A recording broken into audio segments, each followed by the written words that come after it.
Sharjah shake നിങ്ങൾ കേട്ടിട്ടില്ലേ? അത് UAE പച്ചയായിട്ട് കിട്ടുന്ന സ്ഥലങ്ങൾ ഭയങ്കര റയർ ആണ്. ഇന്ന് നമ്മൾ അബുദാബിയിൽ അങ്ങനെ ഒരു സ്പോട്ടാണ് കണ്ടുപിടിച്ചിട്ടുള്ളത്. നമ്മുടെ ബ്രേക്ക് ടൈം സീരീസിന്റെ പുതിയൊരു എപ്പിസോഡിലോട്ട്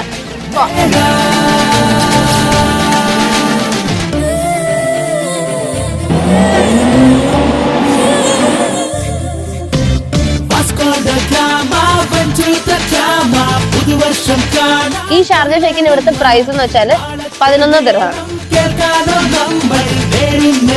മൈസൂർ പഴവും റോബസ്റ്റ പഴവും അല്ല, നല്ല എക്സാക്ട് ഞാലിപ്പൂവും പഴം ഇട്ടിട്ട് നമ്മള് നാട്ടിൽ കിട്ടുന്ന എക്സാക്ട് ഷാർജ ഷേക്ക്.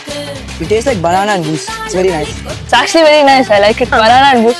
അപ്പൊ ഈ ഷാർജ ഷേക്ക് ട്രൈ ചെയ്യണമെന്നുണ്ടെങ്കിൽ അൽ സഹിയാലിലുള്ള നേവി ഗേറ്റിന് ഓപ്പോസിറ്റ് ഉള്ള ഷവർമ കപ്പയിലോട്ട് വന്നാൽ മതി. അപ്പൊ എല്ലാവരും എന്തായാലും വന്നിട്ട് ട്രൈ ചെയ്യാം.